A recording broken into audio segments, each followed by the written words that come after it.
protecting our freedoms. What is the objective of this state of emergency? Nobody has ever bothered to tell us. Is it to convict criminals? If so, it will not work. Basically because you need evidence, which clearly they don't have. And if they did, why haven't they done this before? Instead of going around the country locking up every single person you see in your sight, because the police are given this authority to exercise suspicion. So anybody they see that fits the description of being a gangster is to be grouped together, thrown into a police van, taken to one of the concentration camps they have in the country, and thrown together with 11 persons to a cell. Secondly, if it was to arrest gang members, even though there's still no excuse because of the draconian anti-gang legislation which was already passed in Parliament, you certainly don't need a state of emergency for that. So what purpose does it serve?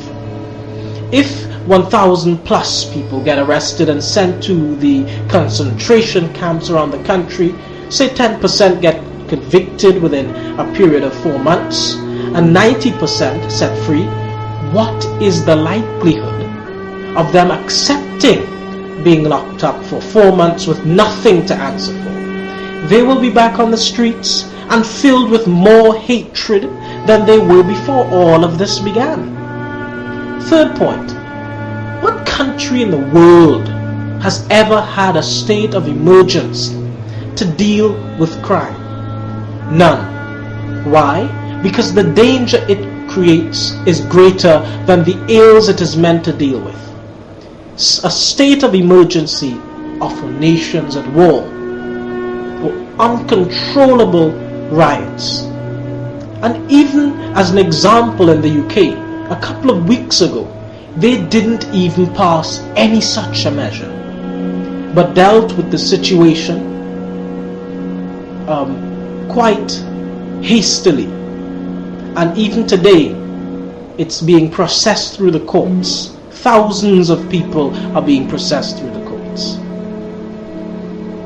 So any comparison is indeed not acceptable at all, because in the UK, there was over 30,000 youths on the streets and out of control.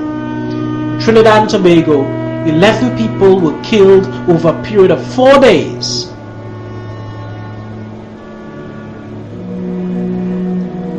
And the Prime Minister feels that she can ignore the 2 national security advisors and pursue with this call for a state of emergency, not recognizing the repercussions it can have for our country and its stability. As far as I'm concerned, that's a matter for the police to investigate. It certainly doesn't warrant suspending everyone's rights and freedoms and calling a state of emergency. So again, we ask, what is the purpose? Is it that we are actually entering a period of racial profiling? Are they trying to create a new class of people? And what is likely to be the reaction? And then today, we hear this nonsense being proposed by the AG, that they're setting up some internet monitoring of Facebook and Twitter. I mean, has this government and has the AG particularly gone completely mad? I mean, they are trying to undertake spying to a far greater extent than the previous PM was accused of, but never proven. Facebook to be monitored, Twitter. I mean, this is just too much. You know, you're already suspending the rights and freedoms of the citizens, and you're going that one step further to interject yourselves and impose yourselves on the social media. That is I can't even say what that is. I mean, the only time our citizens will fully understand this is when their rights and freedoms are all gone. And guess what? They are all gone. And now people are beginning to understand what is at stake here. We oppose this state of emergency. I will repeat that again for all those who do not understand. We oppose this state of emergency. We do not accept the reasons given for it, and it shouldn't be brought to an end before further damage is done, and it's too late. Our country's stability is dependent upon government bringing an end to this, but it seems like they have taken it far down the road, and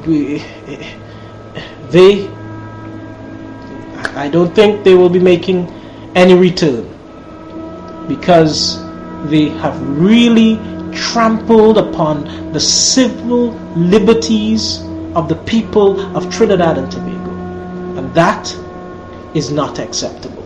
Nor are the reasons for this state of emergency. And as more and more people realize this, and the government proposes to take this on for another 3 months, all hell will break loose. All hell will break loose. The government can try and do whatever they want and contact me. Let them try. But I am saying to you today, I shall not be deterred. I shall not be deterred from saying it like it is. We will fight for civil liberties and the freedoms of our citizens as guaranteed in our Republican Constitution.